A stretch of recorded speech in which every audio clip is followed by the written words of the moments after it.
This video is going to be answering Google's most frequently asked snooker questions, as well as questions from the web in general. This is Break From Life.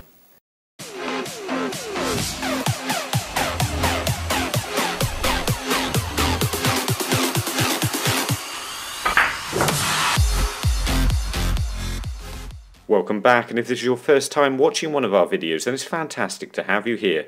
A question I've always wanted answering is it possible to pop all 15 reds in one single trick shot? The answer seems to be maybe, but not like this. If you've managed it, let me know in the comments below. You may or may not be aware that when you start searching for something in Google, it gives you some autofill options. This tries to predict what you're searching for by using popular previous searches. I typed in snooker and it came up with a number of questions which I'm now going to try to answer. For example, in snooker, what is a spider? This is, and it's for playing shots that you can't reach where you have to cue over another ball. Other types include extended for cueing over greater distances and swan neck if you want even more height. In snooker, what is a plant? A plant is where you play two or more balls together like this. But some people will tell you that while a shot like this, with a significant gap between the reds, is in fact a plant, if the balls are actually touching like they are here, this is in fact a set. I've even heard people argue that neither of these two shots are plants, and a plant is actually this. Feel free to enter what you think below, but I should warn you, you're entering into what is probably the world's most pointless argument. Just be aware, for generalisation purposes, most people will refer to any shot like this in snooker as a plant.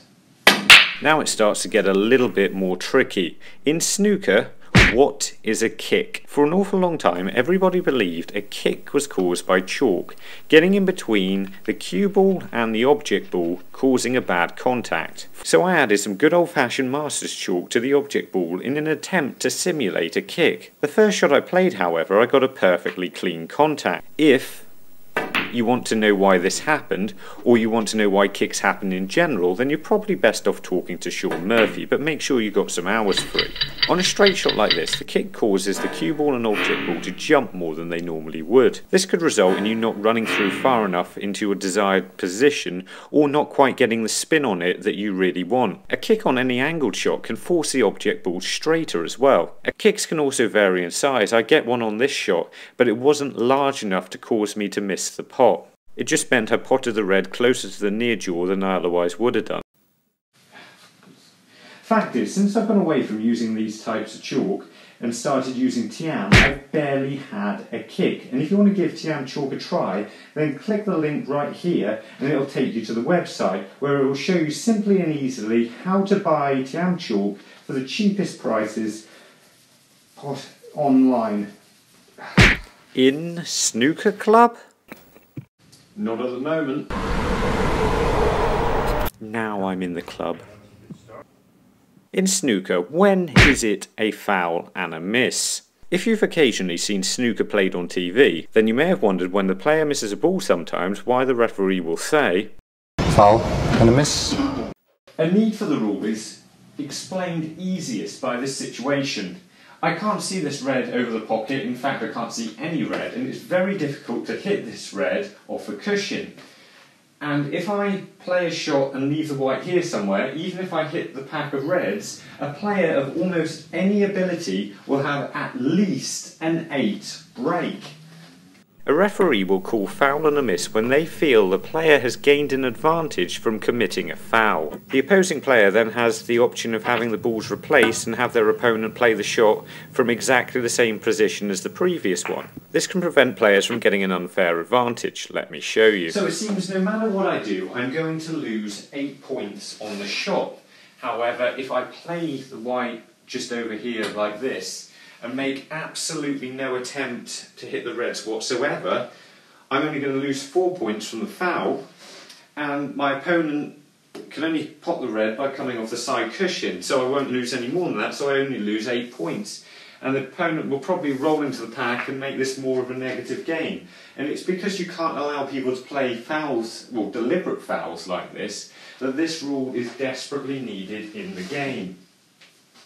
Hopefully there are loads of you screaming at me at the moment, telling me to play off 2 cushions and play into the right side of the pack, so I hit the reds and don't leave anything on. Even if I try to hit the reds though, and miss it leaving it short, I still leave the white in exactly the same place as where it was when I played a deliberate foul. In fact, a referee will call a foul on a miss on almost any shot where a player fails to hit the ball on first. That is, unless the shot being played is extremely difficult or in fact impossible and the player has made the best possible escape that they could, or if a player requires snookers either before the shot or after it, or a player can tie the game either before the shot or after it. A miss can still be called in these situations, but it's genuinely considered to be points you wouldn't want to give away. And that's why the miss rule can seem harsh at times, but is completely necessary to keep the game fair. In snooker, what is a cannon? Well, in billiards, this shot is worth 2 points. It's a cannon where your cue ball strikes both the other 2 balls on the table. In snooker, a cannon doesn't actually score you any points, though it may give you a tactical advantage by opening up balls that don't actually go, allowing you to remove awkwardly placed balls from cushions, giving you the ability to pot reds you can't actually see, and open up packs of reds, heavily increasing the amount of points you can score in a break. And if you don't think I'm on anything here, well, handily this red went over the middle pocket. In snooker, what is check side? The concept of check side is very simple to explain. If I just play this shot towards the cushion with no spin, it goes that way and comes off roughly at the same angle towards the pink spot.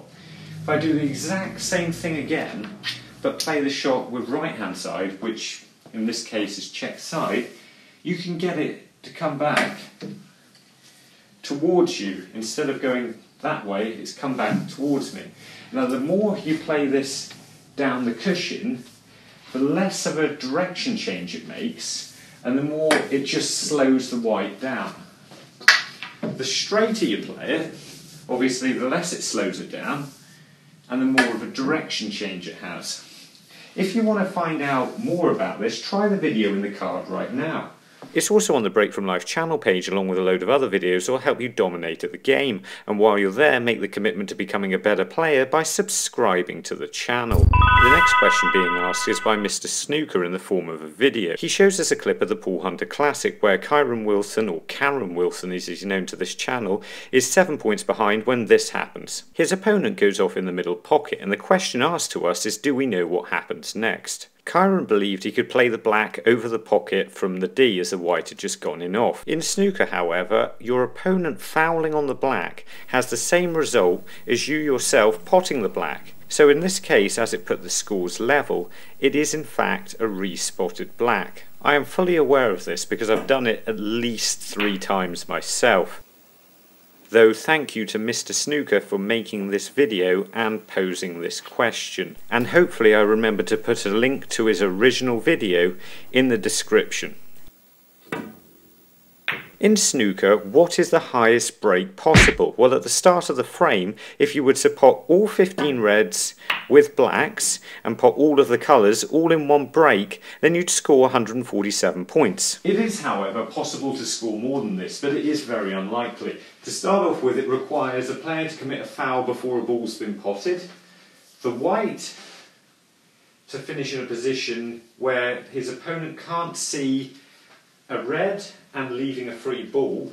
The opponent then has to, for example, let's say pot the brown, finish on the black, pot the black, and then complete a 147 break after that.